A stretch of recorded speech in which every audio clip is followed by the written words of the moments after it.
Friends, कैसे हैं आप लोग।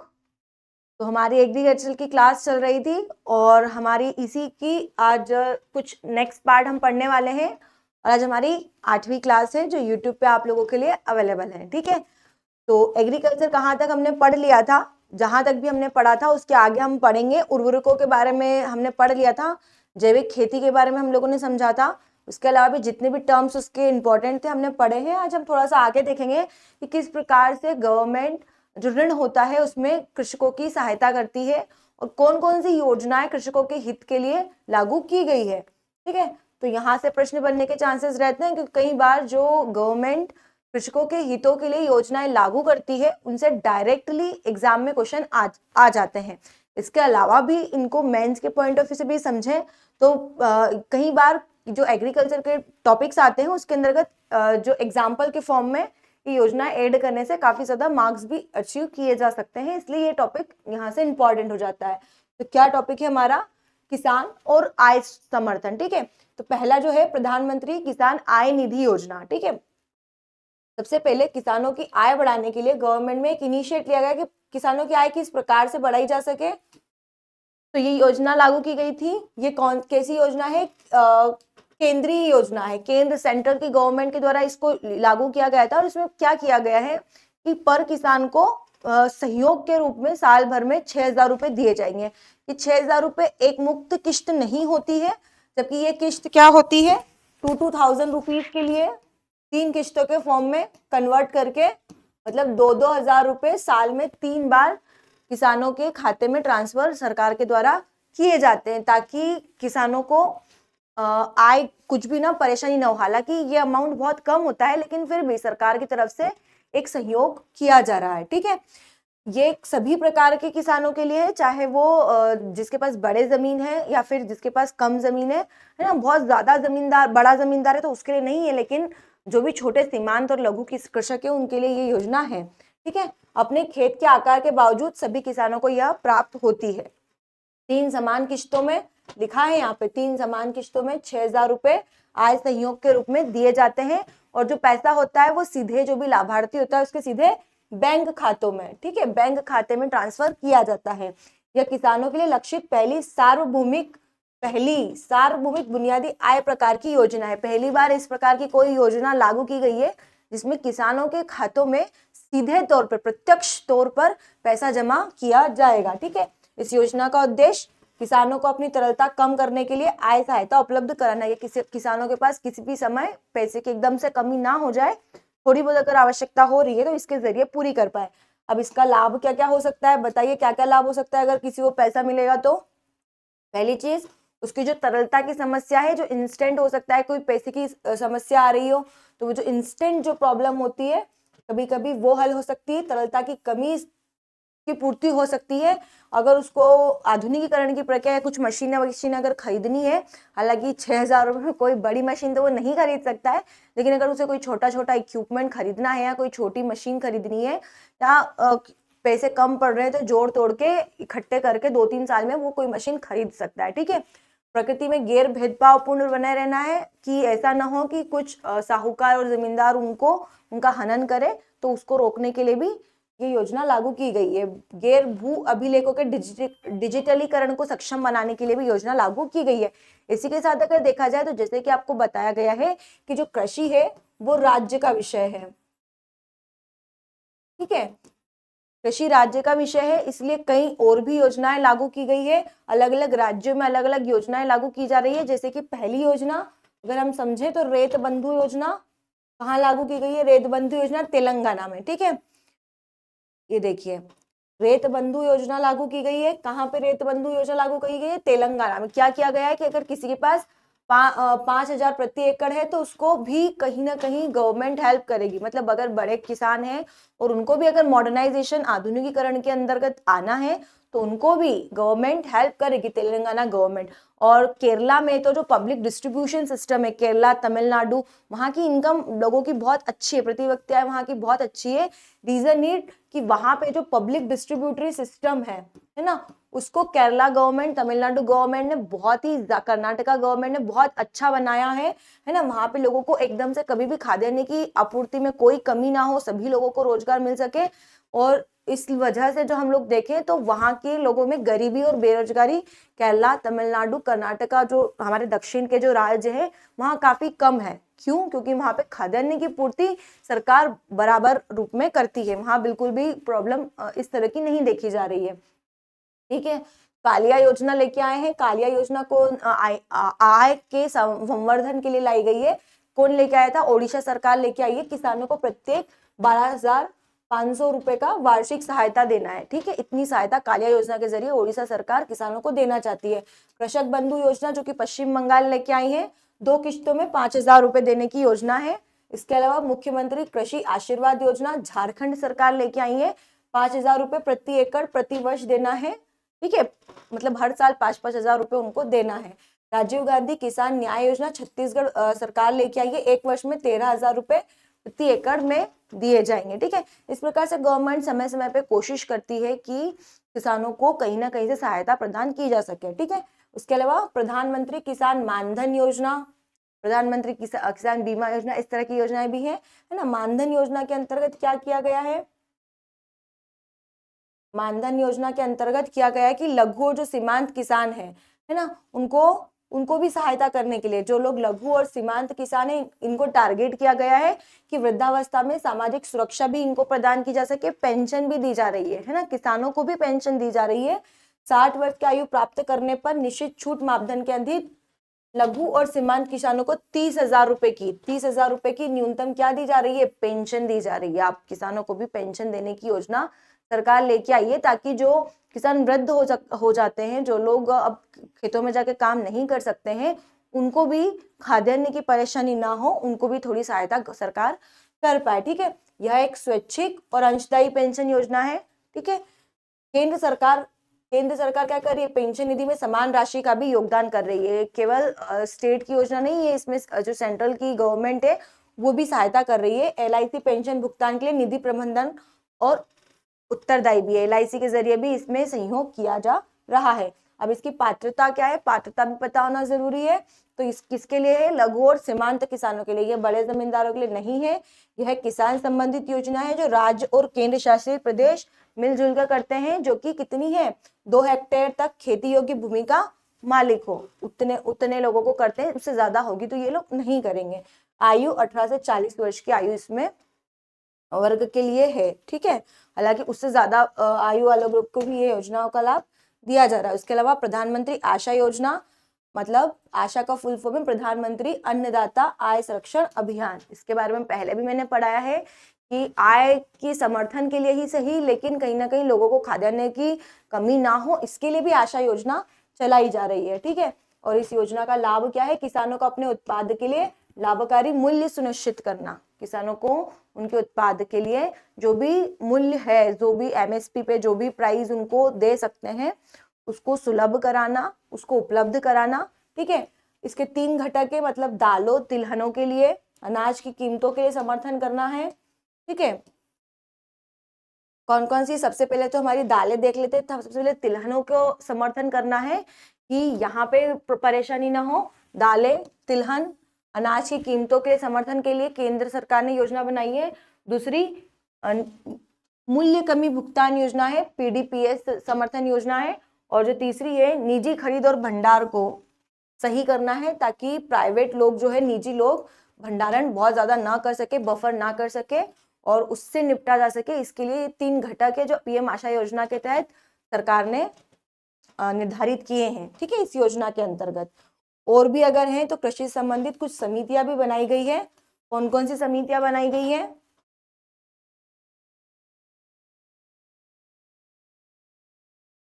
स्वामीनाथन समिति बनाई गई थी 2004 में।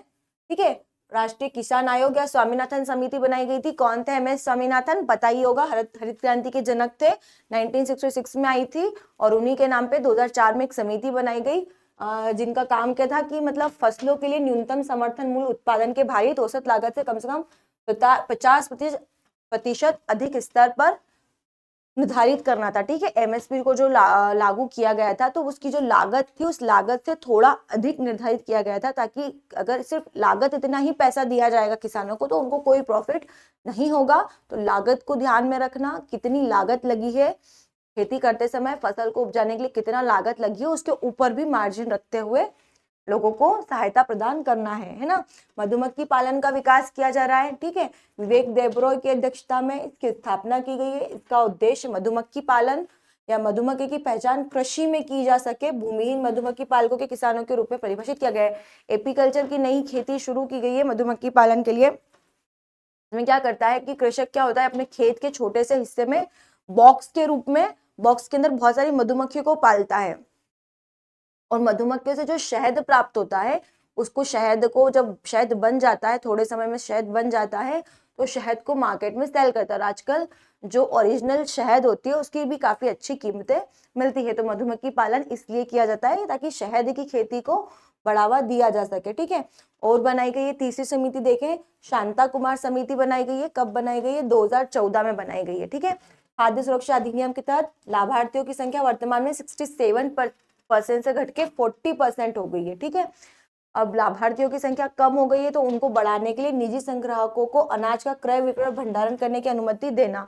गवर्नमेंट इतना, हमारे यहाँ अगर देखा जाए तो पब्लिक इतनी ज्यादा है कि गवर्नमेंट हर किसी के लिए उतनी सुलभ व्यवस्था नहीं कर सकती, इतना अच्छा बंदोबस्त नहीं कर सकती है।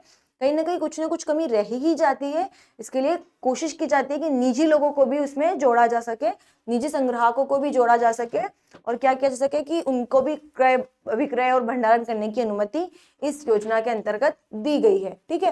राज्यों द्वारा किसानों को दिए जाने वाले जो न्यूनतम समर्थन मूल्य है एमएसपी पर क्या करें, बोनस को रोकें और नगद अंतरण प्रणाली अपनाएं ताकि एमएसपी और खाद्य सब्सिडी हो सके, ठीक है। तो ऐसे ही आप इस योजना को पढ़ेंगे जो भी है। उसके बाद में अशोक दलवाई समिति भी बनाई गई है। अशोक दलवाई समिति भी क्या किस लिए बनाई गई है? किसानों की आय को दोगुना करने के लिए 2022 में बनाई गई है। क्यों बनाई गई है? किसान विपणन को समवर्ती सूची में रखना। चूंकि एग्रीकल्चर का जो क्षेत्र है वो स्टेट के अंतर्गत आ रहा है, उसको क्या करना है, उसको समवर्ती सूची के अंदर रखा जाए ताकि सेंट्रल भी उस पर बराबर का ध्यान दे सके। अगर सेंट्रल गवर्नमेंट भी थोड़ा ध्यान देगी तो ये बहुत ही सही रहेगा किसानों के लिए, ठीक है। अधिक से अधिक निजी भागीदारी हो सके, ठीक है। ग्रामीण खुदरा बाजार में ग्रामीण मांग पूर्ति के लिए मौजूदा ग्रामीण आर्थिक बाजारों को प्राथमिक ग्रामीण कृषि बाजारों में उन्नत बनाना। तो इस योजना के लक्ष्य 2016 में बनाई गई। हालांकि समितियों के बारे में अभी तक क्वेश्चन एग्जाम में नहीं पूछा गया है, ठीक है। लेकिन फिर भी अगर ये समितियां बनाई गई हैं कृषि के लिए तो हमने इसको देख लिया है, ठीक है।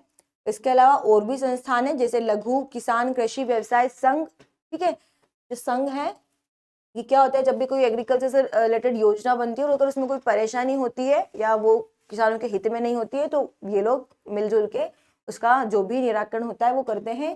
कृषि और कृषि किसान कल्याण मंत्रालय द्वारा प्रोत्साहित है, ये स्वायत्त संस्थान है जिनको एग्रीकल्चर जो डिपार्टमेंट है, मंत्रालय है, मिनिस्ट्री है, वो भी सहयोग करती है। कृषि व्यापार परियोजना विकास को अपने अपने राज्यों में बढ़ावा देने के लिए और जो कृषि उत्पाद संगठन है एफपीओ और कृषि उत्पादक कंपनियों को बढ़ावा देने के लिए राष्ट्रीय कृषि बाजार ई नाम के इलेक्ट्रॉनिक ट्रेडिंग प्लेटफॉर्म का कार्यान्वयन किया जा रहा है। फिर एसएएफसी द्वारा क्रियान्वित कुछ महत्वपूर्ण योजनाएं जैसे इक्विटी अनुदान और ऋण गारंटी योजना अधिनियम, उद्यम पूंजी सहायता योजना, किसान उत्पादन संगठन, इन सभी को क्या करना है, सहयोग देना है, ठीक है। और उसके बाद में ये ईपीईडीए ईडीए ये भी एक संस्थान है जो कि वाणिज्य और उद्योग मंत्रालय के द्वारा वाणिज्य और उद्योग मंत्रालय इसको सपोर्ट करता है, ठीक है। एक सांविधिक निकाय है जो कृषि और खाद्य निर्यात को बढ़ावा देने के लिए काम करता है और इसने क्या किया है, चीनी के निर्यात को बढ़ावा देने की कोशिश की है। किसको? चीनी के निर्यात को बढ़ावा देने के लिए इनिशिएट किया है। उसके अलावा एफपीओ, सभी को पता है एफपीओ, हमने कई बार इसको समझाया पिछले भी। उत्पादक संगठन का एक प्रकार जहां सदस्य किसान होते हैं।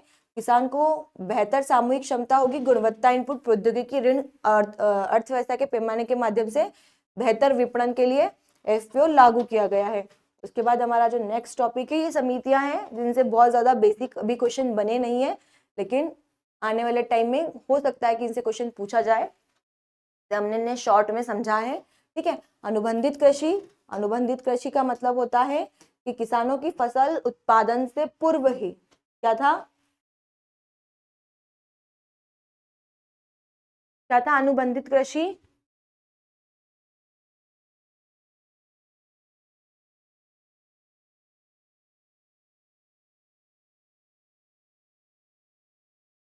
क्या है अनुबंधित कृषि का मतलब? कि आपकी जो फसल है उसका उत्पादन होने से पूर्व, उत्पादन से पूर्व ही क्या करेंगे आप, उसको बेच देंगे, उसका विक्रय कर दें। ठीक है, किसको विक्रय करेंगे? तो कंपनियों को विक्रय करेंगे। किसको करेंगे? जो भी कंपनी है ना, जो जैसे बिस्किट बनाने वाली कंपनी है, या फिर और क्या कह सकते हैं कि जो भी और भी कच्चा माल का इसको जो शहद बनाने वाली कंपनी, सीधा ही प्रोडक्ट को सेल कर दिया जाए। अब गेहूं के लिए और भी अन्य प्रोडक्ट है जो कि मास प्रोडक्ट्स वगैरह अदर प्रोडक्ट्स बनाती है, तो उनको सेल करेंगे। तो इस प्रकार से सीधे ही कंपनी को बेच दिया जाएगा। यहाँ पे फसल उत्पादन के बाद तक का वेट नहीं किया जाएगा। और जब फसल उत्पादित हो जाएगी तो ये कंपनियां क्या करेगी, अपने ट्रांसपोर्ट के जरिए सीधे यहाँ से फसलों को उठा लेगी। इसमें क्वालिटी एश्योरेंस फसल उत्पादन के बाद में चेक नहीं किया जाएगा, नहीं जो कीमतें हैं उसको भी बाद में परिवर्तित नहीं किया जाएगा, और जो भी निर्धारित कीमतें हैं उसी पे खरीदा जाएगा सामान। ठीक है, तो अनुबंधित कृषि, कृषि खरीदार और उत्पादकों के बीच, है ना, जो खरीदार है और जो क्या है खरीदने के अलावा जो उत्पादक है, उनके बीच पहले से ही एक समझौता कर लिया जाएगा। यह भारतीय संविधान की 7वीं अनुसूची के अंतर्गत समवर्ती सूची के अधीन है। ठीक है, आप अगर बॉन्ड करेंगे तो आप तोड़ नहीं सकते हैं। जैसी भी अगर फसल हो रही है आपको खरीदना है, अगर किसी बारिश ज्यादा हो गई है, फसल खराब हुई है, तो जो भी स्थिति होगी उस स्थिति के में भी आपको फसल खरीदना होगी। इससे क्या होगी, जो बिचौलियों का अंत होगा, और क्या होगा, एक तो बिचौलिए नहीं पनप पाएंगे। ठीक है,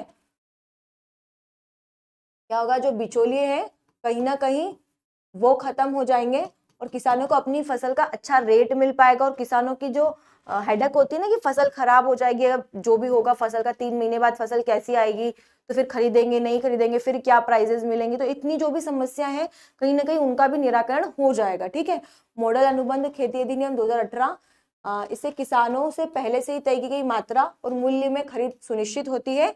सभी उत्पादन, पूर्व उत्पादन और उत्पादन के बाद की सेवाएं इसकी परिधि के अंतर्गत आती है। मैंने बोला ना कि उत्पादन के पूर्व जो भी कच्चा माल चाहिए उसके लिए भी स्टार्टिंग में ही जो कंपनी है जो अनुबंध कर रही है वो कुछ पैसा देती है, ताकि अच्छे किस्म का बीज, अच्छे रासायनिक उर्वरक या फिर जैविक खाद, जो भी आवश्यक चीजें हैं वो पहले से ही किसान अपने पास अवेलेबल कर पाए। इससे किसानों को जो स्टार्टिंग में जो परेशानी होती है ना, ऋण की समस्या होती है, वित्त की समस्या होती है, अच्छे बीज को परचेस करने के लिए जो पैसे की समस्या होती है, कहीं ना कहीं वो भी एक हद तक खत्म हो जाएगी। उसके बाद में जब फसल उत्पादन होता है तो थ्रेशर मशीन की जरूरत पड़ती है। ठीक है, तो यहाँ ये समस्या खत्म हो जाएगी, उसमें ट्रांसपोर्ट की समस्या खत्म हो जाएगी। तो ये इन सारी समस्याओं को हल करने के लिए ये लेके आएगा, और ये काफी अच्छी है, काफी मॉडल है, और काफी मेरे हिसाब से तो ये काफी ज्यादा सुलभ है किसानों के लिए भी और उन कंपनियों के लिए भी, क्योंकि कहीं ना कहीं किसान अपना जो उत्पादित किया हुआ गेहूं है उसको मार्केट में ले जाके बेचेगा। अगर वो 10 रुपए किलो भी बेच रहा है तो क्या है कि वो जो मंडी में जिस भी व्यापारी ने खरीदा वो कंपनी को बेचेगा, और वो उसको 15 रुपए 16 रुपए में बेचेगा। तो कंपनी को भी यहाँ लॉस होता है, और जो मेन उत्पादन करता है उसको भी लॉस होता है। तो इस लॉस को भी बचाया जा सकता है। ठीक है, कंपनी को प्रायोजित करने के लिए किसान की भूमि के स्वामित्व का हस्तांतरण किया जाता है। ठीक है, अनुबंध खेती राज्यों या संघ राज्य क्षेत्रों के संबंधित कृषि उत्पाद विपणन अधिनियम के दायरे से बाहर रहेगी। कृषि उत्पाद के स्टॉक होल्डिंग की सीमाएं अनुबंध खेती के अंतर्गत खरीदे गए उत्पाद पर लागू नहीं होगी। ठीक है, कुछ सीमाएं हैं कि इस सीमा के बाहर इस चीज को लागू नहीं किया जाएगा। ठीक है, आवश्यक वस्तु अधिनियम 1955 में लागू किया गया था। आवश्यक वस्तुओं की कोई विशिष्ट परिभाषा नहीं है, जो भी आवश्यक वस्तु हो सकती है लेकिन कोई डेफिनेशन नहीं है इसमें। अगर हम समझे तो हरी सब्जियां इंक्लूड कर सकते हैं, कुछ फल इंक्लूड कर सकते हैं। ठीक है, गेहूं चावल सोयाबीन इंक्लूड कर सकते हैं। ठीक है, सरसों इंक्लूड कर सकते हैं, लेकिन सारी चीजों को डिफाइन नहीं किया गया है। ठीक है, जो भी आवश्यक वस्तुएं वो है उनके उत्पादन, आपूर्ति, वितरण का विनियमन करना, है ना। जैसे कि ऑपरेशन ग्रीन लागू किया गया था हरी सब्जियों के लिए, है ना, तो वो लेके ही इसलिए आए थे। नेफेड योजना लागू की गई थी, तो वो इसलिए लेके आए हैं ताकि कहीं ना कहीं फसलों को संरक्षित रखा जा सके। ठीक है, मतलब फसलों को सही समय पे लोगों तक पहुंचाया जा सके और उनको खराब भी ना हो और कृषकों को नुकसान ना हो। उसी के अंतर्गत ये है केंद्र सरकार अधिनियम की अनुसूची में जोड़िया घटा सकती है। ठीक है, सरकार किसी भी पैक किए गए उत्पाद के अधिनियम का खुदरा मूल्य निर्धारित करती है और उसे अनिवार्य वस्तु घोषित कर सकती है। अब इसका एक छोटा सा और टॉपिक है कृषि आधारित संरचना निधि। क्या है कृषि आधारित संरचना निधि? IAF, यह एक केंद्रीय परियोजना है। ठीक है, इसमें 1 लाख करोड़ रुपए का लोन प्रदान किया जाता है। ये भी एक इन्वेस्टमेंट की जा रही है, ठीक है। एग्रीकल्चर क्षेत्र में कहीं ना कहीं सपोर्ट करने के लिए 1 लाख करोड़ की जो है सरकार की तरफ से हेल्प है उस ग्रामीण क्षेत्र को, पूरे ग्रामीण क्षेत्र को, ठीक है। इसके हार्वेस्टर सिस्टम को मैनेज कर सकती है, और फिर जो कम्युनिकेशन होता है, कृषकों को ट्रेनिंग देना, इस प्रकार के ट्रेनिंग वगैरह दी जा सकती है, ठीक है। और जो भी उनको उर्वरकों की हेल्प होती है वो की जा सकती है, ठीक है। तो इस प्रकार से हर फील्ड में जहां जहां पे दिक्कत है उसको सॉल्व करने के लिए ये पैसा रखा गया है, ठीक है। उसके बाद अगला टॉपिक है जैविक खेती, जैविक कृषि। जैविक कृषि मैंने बताया कि इसमें रासायनिक उर्वरकों का बिल्कुल भी प्रयोग नहीं किया जाएगा, और रासायनिक उर्वरकों का प्रयोग किए बिना भारत को जैविक खेती युक्त भारत का स्थान जैविक किसानों की संख्या में प्रथम और जैविक क्षेत्रफल में 9वां स्थान है। अब आपको पता है श्रीलंका में जैविक खेती शुरू की गई थी और उन्होंने बिल्कुल ही तरह से जो रासायनिक उर्वरक है उनका इस्तेमाल करना बंद कर दिया। अब ऐसा करना भी उनके लिए, उनकी अर्थव्यवस्था के लिए नुकसानदायक हो गया, क्योंकि कहीं ना कहीं रासायनिक उर्वरकों का इस्तेमाल हो रहा है तो उससे पैदावार अच्छी हो रही है और जितनी भी जनता है उनकी खाद्यान्न की पूर्ति की जा रही है। और अगर एकदम से आप रासायनिक उर्वरकों को बंद कर देंगे तो बहुत बड़ी समस्या का कारण हो सकता है। तो अगर आपको जैविक खेती कृषि करनी है, उस पर जाना भी है, तो थोड़ा वेट करना होगा, धीरे धीरे ही इम्प्लीमेंटेशन हो सकता है, एकदम से नहीं हो पाएगा। अगर एकदम से करने की कोशिश करेंगे तो वही हाल होगा जैसा श्रीलंका का हुआ है कि उनकी इकोनॉमी बिल्कुल से डाउन हो गई है, ठीक है, और वहां पे खाद्यान्न की भी समस्या उत्पन्न हो गई है, ठीक है। तो इस प्रकार की समस्या उत्पन्न न हो इसलिए जैविक कृषि पर भी जाएंगे, लेकिन धीरे धीरे इसको इम्प्लीमेंट करेंगे, ठीक है। सिक्किम में वर्ष 2016 में पूरी तरह से जैविक खेती करने वाला विश्व का पहला राज्य बन गया है। सिक्किम में जैविक कृषि शुरू हो चुकी है, ठीक है। इसके अलावा केरला में भी जैविक कृषि को काफी ज्यादा बढ़ोतरी मिली है, वहां भी बहुत ज्यादा जैविक कृषि को ही प्रमोट किया जा रहा है, ठीक है। प्रमुख जैविक निर्यात अलसी, तिल, सोयाबीन, चाय, औषधीय पौधे, चावल और दालों का होता है। 2018-19 में जैविक निर्यात में लगभग 50% की वृद्धि हुई है। जैविक कृषि को बढ़ावा देने के लिए सरकार की ओर क्या क्या पहले हैं? बहुत सारी पहले हैं, जैसे कि पूर्वोत्तर क्षेत्र के लिए मिशन जैविक मूल्य श्रृंखला का विकास किया गया है, ठीक है। पारंपरिक कृषि विकास योजना लागू की गई है, राष्ट्रीय कार्यक्रम के तहत जैविक उत्पादन किया गया है। तो इस प्रकार से कुछ योजनाएं लागू की गई है। उसके बाद में शून्य बजट में प्राकृतिक खेती किस प्रकार से की जाए? मरुस्थलीकरण को रोकने के लिए क्या किया गया है? मरुस्थलीकरण को रोकने के लिए इस प्रकार की बजट में शून्य बजट खेती को प्रोत्साहित किया गया है। इसमें क्या होता है, सरकार का सपोर्ट होता है। शून्य बजट खेती हालांकि हो नहीं सकती है, बट ये क्या है कि सरकार के सपोर्ट से होती है ना। ऐसे एरिया जहाँ पे जो बंजर एरिया है ना, तो उन जगह भी अगर खेती करनी है तो गवर्नमेंट सपोर्ट करती है कि इस जगह पे भी अगर किसान ज्यादा श्रम कर रहा है, ज्यादा मेहनत कर रहा है, तो वहां पे सरकार का पूरा सपोर्ट होता है ना। 100% सरकार उसको हेल्प करती है। क्यों करती है? मरुस्थलीकरण को रोकने के लिए 14वीं कॉन्फ्रेंस ऑफ पार्टीज को संबोधित करते हुए प्रधानमंत्री ने, किसने? प्रधानमंत्री ने वैश्विक समुदाय को बताया कि भारत शून्य बजट प्राकृतिक खेती पर ध्यान देगा और 2022 से ही किसान की आय को दोगुना करने के लिए 2019 के बजट में इसकी चर्चा की गई है, ठीक है। हालांकि अभी तक शून्य बजट खेती का वास्तविक तौर पे इम्प्लीमेंटेशन नहीं हो सका है, ऐसी कोई योजना अभी तक लागू नहीं हुई है, केवल इसकी बात हुई है, केवल इसके ऊपर बातचीत की जा रही है, ठीक है। प्राकृतिक खेती का अर्थ है रसायनों के बिना खेती करना, जैसे कि जैव उर्वरक, केचुए, गोबर आदि का उपयोग करके। मूल रूप से कृषकों द्वारा प्रोत्साहित किया जाता है। सुभाष पालेकर जिन्होंने 1990 में हरित क्रांति के विकल्प के रूप में इसे विकसित किया था। रासायनिक उर्वरक, कीटनाशकों और गहन सिंचाई द्वारा संचालित है, ठीक है। आगे देखते हैं।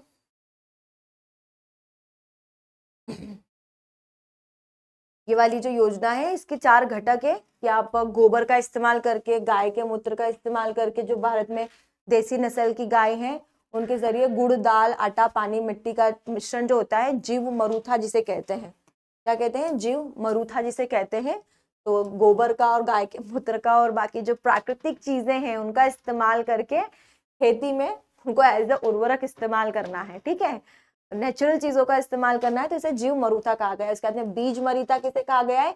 बीज मरीता जो नीम की पत्तियां होती है, ठीक है, तंबाकू हो गया, हरी मिर्ची के किट हो गए, है ना, जो भी वेस्ट प्रोडक्ट होते हैं, कीट प्रबंधन होते हैं, तो इसके जरिए क्या करें, बीजों का उपचार करने के लिए इसको इस्तेमाल किया जाएगा, ठीक है। तो इसको भी फर्टिलाइजेशन नहीं करके और इन रासायनिक जैविक चीजों के जरिए इसका इस्तेमाल करना। आच्छादन या मल्चिंग किसे कहेंगे? यह खेत के दौरान मिट्टी की ऊपरी परत की रक्षा करने के लिए और जुताई के द्वारा उसको नष्ट नहीं करना है। तो इस प्रकार से आच्छादन मल्चिंग की जाएगी। और वहापसा यह एक ऐसी स्थिति है जहाँ मिट्टी में मौजूद हवा के अणु और पानी के अणु दोनों होते हैं, जो सिंचाई की आवश्यकता को कम करने में मदद करते हैं। 4 घटक है जो शून्य बजट खेती के लिए, जैविक खेती के लिए लागू किए जा सकते हैं या इस्तेमाल होते हैं। इसके बाद में इसके क्या क्या लाभ हो सकते हैं, हाल की सरकारी योजनाएं हैं, ठीक है, इन शॉर्ट में समझेंगे। और आज की जो एग्रीकल्चर की क्लास है उसको हम पूरी तरीके से खत्म करेंगे, ठीक है। तो किसानों का उत्पाद व्यापार और वाणिज्य संवर्धन, ठीक है, किसानों का उत्पाद बढ़ाने के लिए ये योजना लाई गई है, ठीक है। एपीएमसी के तहत, जैसे मैंने इसको पूरा चैप्टर पूरा समझा चुकी हूँ, सरकारी योजनाएं भी जो है वो पहले भी हमने थोड़ी सी समझने की कोशिश की है। हर योजना का मकसद सिर्फ एक ही है कि किसानों की आय वृद्धि हो। एपीएमसी मंडियां क्या होती है हमने ये समझा है। उसके बाद में इनाम योजना, ताकि कृषक डायरेक्ट विदेशों से या डायरेक्ट कंपनियों से संलग्न होकर के कार्य कर पाए, ठीक है। उसके अलावा भी जो भी अनुबंधित कृषि है वो समझिए। तो उसी के अंतर्गत ये है कि सीधे मंडियों में कोई उपकर या लेवी नहीं लगाया जाएगा, कोई टैक्स नहीं लगाया जाता है। उनका अंतर्राज्यीय व्यापार की अनुमति देना है, एमएसपी को लागू कराना है, ठीक है। और इसकी हानियां क्या है? संबंधित मंडी से राज्य की आय खत्म हो जाएगी। जो मंडियां होंगी, अगर मंडियों में बाहर के राज्य के लोग भी आएंगे तो कहीं ना कहीं राज्य की आय पे फर्क पड़ेगा। विभिन्न राज्यों के किसानों का मानना है कि इस योजना से न्यूनतम समर्थन मूल्य शासन की समाप्ति होगी, है ना, भरोसा और विश्वास में कमी आएगी, ठीक है। तो इस प्रकार से यह योजना है। दूसरी योजना है कृषक सशक्तिकरण और सुरक्षा मूल्य आश्वासन और कृषि सेवा अधिनियम 2020 में लागू किया गया था। यह अनुबंध खेती को प्रमोट करने के लिए लागू किया गया था। इसमें जो बाजार की लागत है उसको कम करना है और किसानों की आय में वृद्धि करना है। और बिचौलिया का जो जन्म हो रहा है उसको कहीं ना कहीं कंट्रोल करने की योजना है। आवश्यक वस्तु संशोधन अधिनियम बताया कि जो भी खाद्यान्न वस्तुएं, अनाज, खाद्य है ना, प्याज है, तो इनके निर्माण और भंडारण की सुविधा करना, है ना, और इसको भी क्या करना, लोगों तक जमाखोरी को रोकने के लिए ये योजना लागू की गई है। इसके बाद में है विश्व व्यापार संगठन। कौन कौन से करार हमने विश्व व्यापार संगठन के साथ किए गए हैं, तो इसको समझेंगे। विश्व व्यापार संगठन के साथ में जो करार किए गए उसमें क्या है कि किसानों की आय को दोगुना करने के लिए अलग अलग प्रकार की सब्सिडी दी जाती है। जैसे कि ग्रीन बॉक्स सब्सिडी दी जाती है, ठीक है, डेवलपमेंट बॉक्स सब्सिडी दी जाती है, ब्लू बॉक्स सब्सिडी जा रही है ना, अंबर बॉक्स सब्सिडी दी जा रही है, ठीक है। इसको नीचे समझेंगे क्या है ये। कृषि संबंधित अनुबंध है जो कि हम लोगों ने विश्व संगठन के साथ में किया है, ठीक है। क्या है इसका लक्ष्य? अवरोधों को दूर करने का लक्ष्य है। क्या है? अवरोधों को दूर करने का लक्ष्य है। और साथ में ही वैश्विक बाजारों को प्रतिस्पर्धी बनाए रखना है और पारदर्शी बनाने रखने के लिए ये योजनाएं लागू की गई है। बाजार के कौन कौन से अवसर के कि प्रशुल्क शुल्क और न्यून शुल्क प्रतिबद्धताएं, घरेलू सहयोग के लिए ब्लू बॉक्स, ग्रीन बॉक्स और डेवलपमेंट बॉक्स सब्सिडी, कुल मिला के एक प्रकार की सब्सिडी है जो हम जब सामान बाहर बेचते हैं तो उनपे गवर्नमेंट को लागू करनी होती है, ठीक है। अब ग्रीन बॉक्स सब्सिडी के अंतर्गत क्या क्या शामिल कहता है कि बाजार में गिरावट को या तो कम से कम करना है, आय समर्थन करना है, उसके लिए कोई विशिष्ट उत्पाद नहीं है, समान रूप से उपलब्ध है और फसल पर कोई फर्क नहीं पड़ेगा। सब्सिडी व्यापार को विकृत नहीं करना चाहिए या बहुत कम से कम विकृति होनी चाहिए, उन्हें सरकार निधि वित्त पोषित होना चाहिए, ठीक है। एम्बर बॉक्स सब्सिडी में भी जो व्यापार विकृत हो रहा है उसको कहीं ना कहीं खत्म करना है। हर प्रकार के प्रोडक्ट पे सब्सिडी देने की यहाँ पे कोशिश की गई है, ठीक है। कौन कौन सी कृषि क्रांतियां हुई है भारत में? तो सबसे पहले हुआ है ग्रीन रिवॉल्यूशन, व्हाइट रिवॉल्यूशन हुआ है, श्वेत क्रांति दूध उत्पादन डेयरी प्रोडक्ट्स के लिए, फिर ब्लू रिवॉल्यूशन हुआ है मत्स्य पालन के लिए, येलो रिवॉल्यूशन हुआ है दलहन के लिए, रेड रिवॉल्यूशन हुआ है ताकि मीट को इंक्रीज किया जा सके, ठीक है, सिल्वर रिवॉल्यूशन हुआ है एग के लिए, और ग्रे रिवॉल्यूशन हुआ है फर्टिलाइजेशन के लिए, और गोल्ड रिवॉल्यूशन हुआ है हॉर्टिकल्चर के लिए। हॉर्टिकल्चर जो अलग अलग प्रकार के और भी प्रोडक्ट्स है उनको इंक्रीज करने के लिए, ठीक है। तो वही यहाँ पे कि कब आई थी हरित क्रांति? 1960-70 के दशक में आ गई थी। कितनी बार समझा हमने किस प्रकार से क्रांति आई है, ठीक है। इसका उद्देश्य किसानों की आय को दुगना करना, चावल और गेहूं की खेती में बढ़ोतरी करने के लिए ये योजना लाई गई थी, ठीक है। कहाँ कौन कौन से स्टेट थे? तो सबसे पहले पंजाब, हरियाणा, पश्चिम बंगाल, यूपी, है ना, और भी कुछ स्टेट्स हैं जो कि असम भी है, ठीक है, बिहार है। नीली क्रांति यहाँ पे मत्स्य उत्पादन को बढ़ावा देने के लिए ये योजना लाई गई थी और मिशन फिलिंग योजना थी। 2020 में भी इस योजना को प्रोत्साहित किया गया है और इसी के अंतर्गत सागर मित्र योजना भी चलाई गई है ताकि मछुआरों को संसाधन उपलब्ध कराया जा सके और उनको एक स्वतंत्र बाजार उपलब्ध कराया जा सके ताकि वो अपने प्रोडक्ट को सेल कर सके। और इसके लिए 1 लाख करोड़ रुपए तक का जो इस क्षेत्र को बढ़ा के 1 लाख करोड़ रुपए करना, सबसे बड़ा सेक्टर बनता जा रहा है फिशरीज सेक्टर, ठीक है। और बजट में भी इस बात पे ध्यान दिया जा रहा है, ठीक है। इसके अलावा श्वेत क्रांति, ऑपरेशन फ्लड की शुरुआत की गई। हाइब्रिड प्रकार के जानवरों को भी, हाइब्रिड प्रकार के जानवरों का इस्तेमाल करके कहीं ना कहीं प्रोडक्शन बढ़ाने की कोशिश की गई थी, है ना। इसको जो जनक थे वो डॉक्टर वर्गीस कुरियन थे और गुजरात पे आधारित थी। गुजरात में शुरू की गई थी, सबसे पहले आनंद दूध यूनियन लिमिटेड के द्वारा यह शुरू किया गया था। में पशुपालन को बढ़ावा देने के लिए, है ना, डीपीएसपी के आर्टिकल 48 के अंतर्गत पशुपालन को भी संरक्षित रखना है ताकि जो पशुओं का जो है पशुपेर या उनको जो रोग होते हैं उसको दूर करना है, ठीक है, उनका यीस्ट को बनाए रखना है। तो इस प्रकार से ये योजना यहाँ पे लागू की गई थी। पशुधन संजीवनी योजना, ई पशुधन हाट पोर्टल, राष्ट्रीय गोकुल मिशन, ठीक है, गोकुल मिशन गायों के लिए है, ठीक है। जो भी देसी नस्ल की गाय है उनका संरक्षण करना और उनकी संख्या को बढ़ावा देने के लिए है। उसके बाद में कामधेनु प्रजनन योजना लागू की गई थी। वैज्ञानिक तरीके से देशी नस्लों के विकास और संरक्षण के लिए ये योजना लागू की गई है, ठीक है। कामधेनु आयोग 2019 में लागू किया गया था। इसी के साथ में हमारा जो एग्रीकल्चर का टॉपिक है आज हम समाप्त करते हैं। अब हम कल किसी नए टॉपिक के साथ आपसे दोबारा मिलेंगे, ठीक है। तो आप इसका रिवीजन कीजिएगा, ओके।